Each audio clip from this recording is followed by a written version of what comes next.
Merci tout d'abord pour vos propos, Monsieur le Président Lamy, pour vos propos liminaires, éclairants et porteurs d'espoir.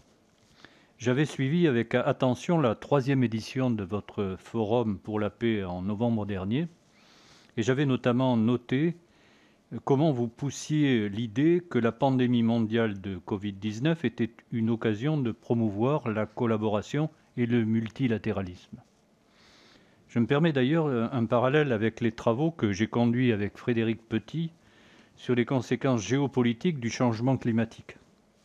En effet, de la même façon, des catastrophes naturelles liées au changement climatique, désertification, pénurie d'eau, vagues, submersion, peuvent créer des tensions, mais peuvent aussi parfois contraindre des pays à une collaboration accrue.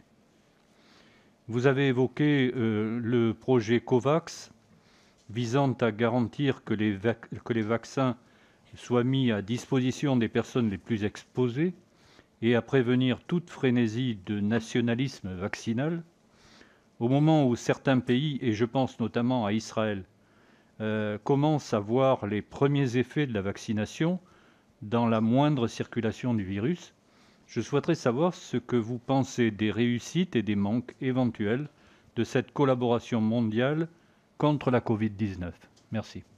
Sur le nationalisme vaccinal, je suis totalement d'accord avec ce que je crois comprendre de votre question. Il y a là un énorme enjeu.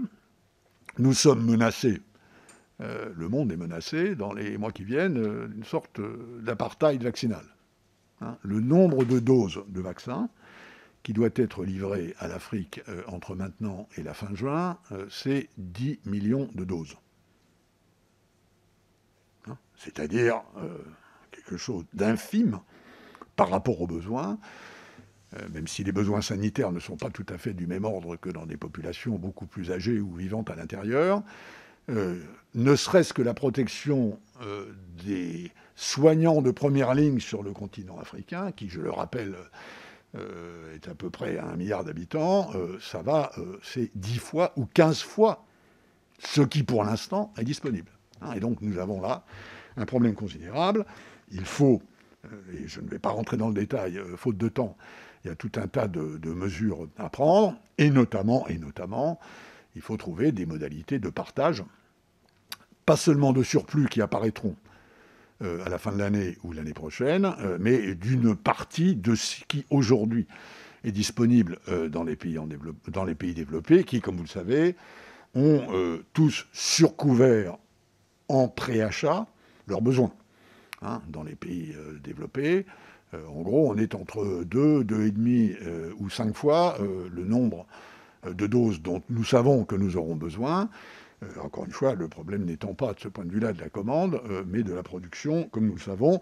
Et il est vrai que sur ce plan-là, disons, la performance européenne est encore un peu flottante, et il y a là quelque chose qui se joue et qui sera important pour l'avenir, mais je crois en tout cas urgent, et j'adhère à cette idée qui a été exprimée la semaine dernière par le président de la République, qu'il faut que les pays développés, et notamment autour de la table du G7, aillent dans cette direction qui permettrait de combler en partie ce qui ajouterait à un drame sanitaire, un drame humanitaire.